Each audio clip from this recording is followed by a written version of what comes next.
জনপাতি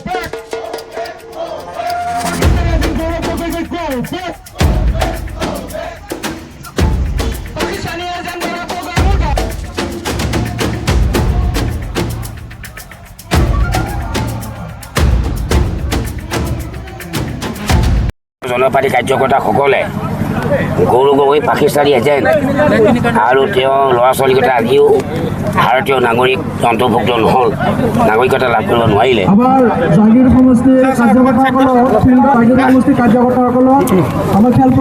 এনে এজন পাকিস্তানী এজনক গতিকে ভাৰতবৰ্ষৰ কাৰণে এটা লজ্জা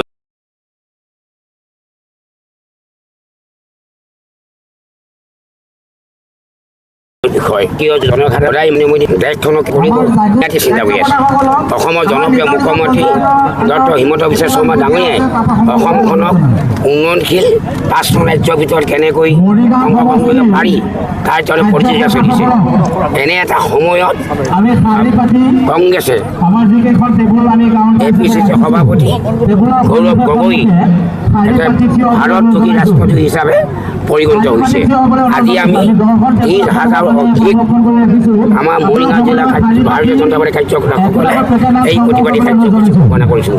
তাৰ কাৰণে আমি স্বতঃস্ফূৰ্তভাৱে আমাৰ ওলাই আহিছোঁ, ৰাইজ ওলাই আহিছে। 30,000 অধিক মানুহ হৈছে। অৱগত ইতিমধ্যে ৰাতিপুৱা 10:30 ডক্টৰ হিমন্ত বিশ্ব শৰ্মা ডাঙৰীয়াই আমাৰ SITৰ যি প্ৰতিবেদন আছিলে সেই প্ৰতিবেদনৰ তথ্যভিত্তিত কিছু বিষয়বস্তু ৰাজহুৱা কৰিছে আৰু সেই বিষয়বস্তুখিনি অকল অসমৰ কাৰণে নহয়, গোটেই ভাৰতবৰ্ষৰখনৰ কাৰণে বিপদজনক। গৌৰৱ গগৈ ডাঙৰীয়া কি ধৰণে পাকিস্তানত গৈছিলে, তাত গৈ ISIৰ মুৰব্বীৰ লগতো তেখেতে বহিছিলে, আলোচনাত মিলিত হৈছিলে, কি ধৰণে তেখেতে এই কাৰ্যক্ৰমত লিপ্ত হৈছিলে, গোটেই তথ্যখিনি মুখ্যমন্ত্ৰী ডাঙৰীয়া আজি ৰাজহুৱা কৰিছে। আৰু এনেকুৱা দেশ বিৰোধী কাৰ্যকলাপত লিপ্ত হোৱাৰ কাৰণে আমি আজি ভাৰতীয় জনতা পাৰ্টি মৰিগাঁও জিলা সমিতিৰ উদ্যোগত আমি প্ৰতিজন দলীয় কাৰ্যকৰ্তাই আজি প্ৰতিবাদী সমদল অনুষ্ঠিত কৰিছে। নিৰ্বাচন হোৱাৰ লগে লগে দেখিবলৈ পোৱা যায় যে এতিয়া কৈছে জাতিৰ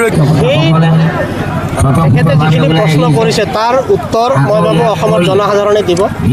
বিগত 10 বছৰত বিশেষকৈ 2021 চনৰ পৰা 2026 চনলৈকে অসমৰ জনপ্ৰিয় মুখ্যমন্ত্ৰী ডক্টৰ হিমন্ত বিশ্ব শৰ্মা ডাঙৰীয়াৰ নেতৃত্বত চৰকাৰখনে কি ধৰণে বিশেষকৈ ভূমিপুত্ৰসকলৰ কাৰণে, খিলঞ্জীয়াসকলৰ কাৰণে কিছুমান অতি গুৰুত্বপূৰ্ণ সিদ্ধান্ত লৈছে, এইখিনি অসমৰ ৰাইজে দেখিছে, জনসাধাৰণে দেখিছে। আৰু গৌৰৱ গগৈৰ যিখিনি প্ৰশ্ন ইয়াৰ উত্তৰ মই ভাবোঁ অসমৰ ৰাইজে, অসমৰ জনসাধাৰণে আগন্তুক যি বিধানসভা নিৰ্বাচন আছে এই বিধানসভা নিৰ্বাচনত দিব। শেষত দেখিবলৈ পোৱা গৈছে তাত আমাক দলীয় কাৰ্যকৰ্তা নাছিলে, বিভিন্ন তাত ৰাইজ স্বতঃস্ফূৰ্তভাৱে ওলাই আহিছে। ৰাইজে মই চাইছোঁ যে যেতিয়া তেখেতসকলে মতদ্ৰৱালৈকে গৈছিলে, ৰাইজে তেখেতসকলক প্ৰশ্ন কৰিছে যে বিগত সময়ছোৱাত আপোনালোকে কিয় নাহিলে।